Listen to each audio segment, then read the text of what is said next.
it's almost going off the conversation that was gonna go in off like. So I had this asshole fucking talk shit about me and Charlie.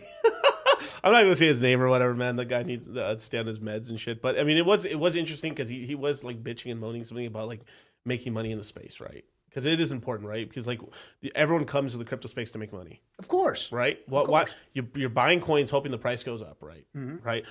And there's product and service business. Like I have a product and service business where I educate people, right? That's my product and service, right? Now there's another product service which a lot of people don't know about. There's two other ones. You make your own project / coin. Yep. And like, how is that making money? Well, bro, you're making a coin, and that's basically like you're printing money at that point because your coin's worth more than zero, and you got infinite amounts of it. Basically. Yeah, and if it has product market fit, price goes up, and you're the founder, you got a bag of it. You got a bag of it, and you're really wealthy. The other one, which what this guy was doing, which he maybe he's a little too stupid to fucking know what he's talking about, but you shill a shit coin that doesn't have much volume at all. You're a pump and dumper. Mm-hmm. Right? So, yeah, we can talk. I can say Ethereum a million times. I'm not going to pump the price. No, neither are you, right? No. I could say Hex right now, and like the price is really going to move, right? But you talk about some of these low cap coins or whatever. You talk about Ethereum proof of work, Ethereum Fair, fucking Zen on some chains and shit. Like they got no fucking volume, and like price goes up, and you get a little bag of it, and you talk about it, it can pump up and stuff. Yep. And the guy's not realizing that he's like the same thing. What he's chastising, he's fucking doing. He's being a fucking pump and dumper. Yep. And that's how he made his money and stuff. And I know that's where he made his money because he was broke beforehand. Yeah, well, there's a bunch of them out there that I like to call just strong and wrong. They've got strong and short. They got a good gift of gab. Yeah. They know the space enough to talk technical. Right. And they motivate people enough to go, hey, this guy knows what he's talking about. I better get me some of that. And even though they're wrong, and the reason they're wrong is because they're getting paid to shill this crap. Yeah. And they just shill it because they're getting paid, and you could see them all. You could see them all. Yeah. And that's that's the other side of the coin, right? The pump and dumper, and then the guy and the paid pump and dumper.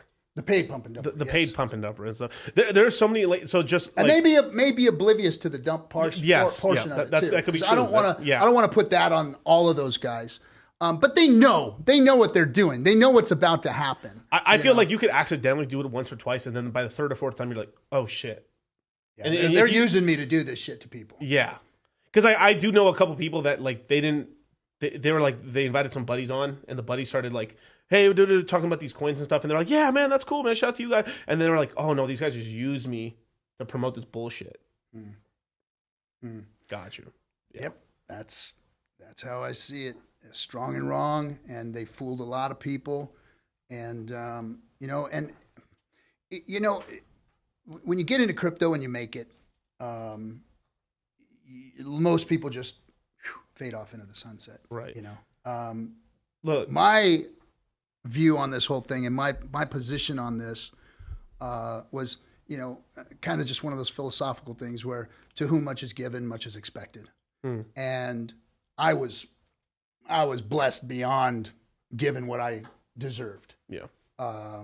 In the crypto space, and so I took it upon myself to say, hey, well, if this thing did this well for me, and I know there's a lot of people out there hurting, especially guys in my demographic, 50-something-year-old guys don't have a lot of retirement. Working their asses to the bone. It's a lot of people. It's a lot of people, man. Sitting on their couches every night after work, hard day, getting drunk, trying to not think about their future and what could be coming to them. There's a YouTube short segment. There's a YouTube short and a TikTok sort of thing I see sometimes where it's like, I work and work and work every single day, and at the end of the month, I never have any money, man. I just feel like maybe I should stop working. And I've seen the funny versions of that, and then there's actually some very serious people saying that. Like every month, man, I work all day, all night, and I come home, and at the end of the month, I've seen that on TikTok. I don't have, and that shit hits, like the couple times you listen to it, it's pretty funny. I got no money. But the guy's really, he's saying I can hear it in his fucking voice, bro. It's like, holy shit. And I work my ass off, and then there's still too much month at the end of the money. Yeah. And that's a big deal out there. And so, I've taken it upon myself. It's like, look, this crypto thing is going to be the biggest transference of wealth that the world has ever seen. Facts. Like we were watching your video there, your intro. Yeah. And Warren Buffett shows. The box. Wow. You guys got to show that. That was another level of alcoholism. show them the box. We this fucking pouring wine into like an adult. Jesus Christ. We literally had to stop on our way over here to go to the alcohol store to get. That's the only reason why I bought the NA. They hit a Pepe for that. What the fuck?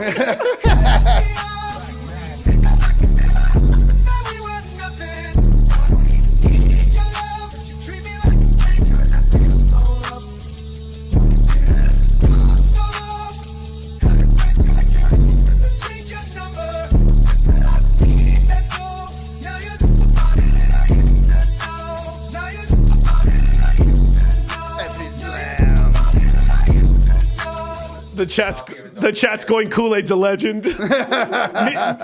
me and RG were just like talking to each other right now. We just look over and we just hear a pouring noise, and then fuckers just fill in this 32-ounce thing full of box wine. Travis in just disbelief. Hulkamania going wild. I just couldn't believe it. Where were we? Okay, yeah. Where were we? Forgot. Fuck. I don't even have to do anything. I just pour my wine and I can fucking derail the conversation. Yeah. I think we were talking about when the tide pulls back in, when the tide pulls out and stuff. You see women naked and people who disappear and stuff like that into space and stuff like,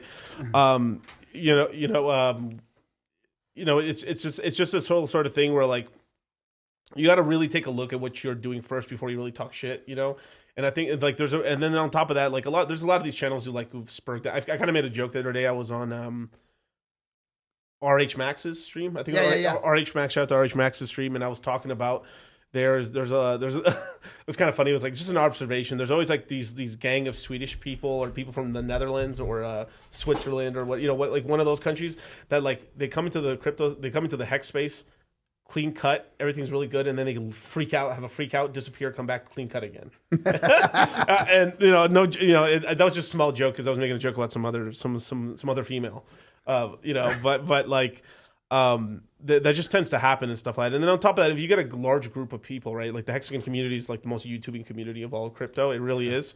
You're bound to have some people that have some very different opinions. I mean, we.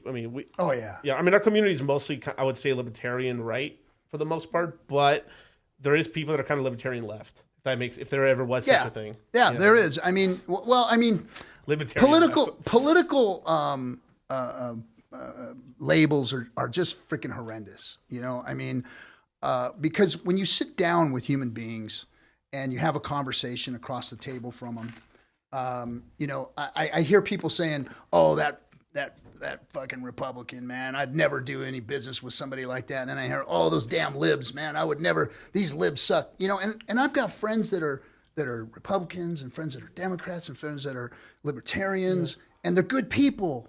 Right. And they got good ideas, and their money's green, and they want the same things too. Yeah. They want freedom. They want good stuff for their families. They want a retirement. They want to be left alone. They want to do their thing. They want to be safe. They want to feel good, good in their own country. They want to feel like the country is doing things to make things better for them. We all want the same things. Right. So labeling people and being mad at them because they have that label that you gave them, it's just wrong. Right. And because all of us have to come together to make this thing happen. There is no they.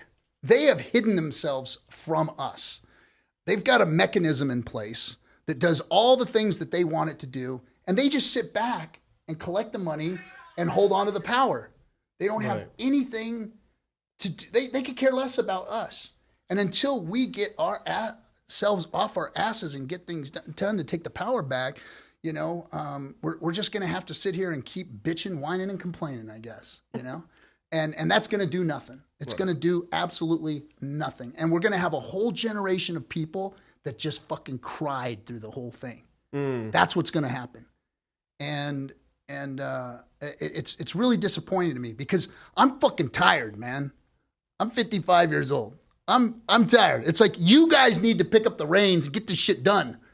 I've been working my ass off and losing ground all of this time, and now you guys get to start at the ground I lost. Right. That's where you're starting out at, you know? So if I were you, I'd get off my ass and go get some shit done and quit crying, quit screaming and eating shit and barking at the moon because it's not doing any good, you know? And that's my message to everybody is I'm here to like fucking kick people in the ass and get people doing stuff the right way versus fighting and bitching and moaning at each other for nothing, for no reason, you know? And because we're all in this space together.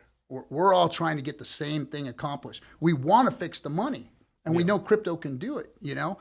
And you know, you and I discovered that, you know, we read the white paper. So when we got back in, you know, in the day, we were gung ho, and then we got sucked into the trading game. Yep. So we were like, oh, okay, well, this isn't the world saving global monetary system. That's right now. It's just our plaything. So let's go. It's the casino. It's the casino. Let's go play. Yeah. And then at some point you just realize that the odds were stacked against us. Right. You know, the house always wins. Yeah. And they were always winning. Every once in a while, someone would get lucky, but for the most part, everybody was getting wrecked.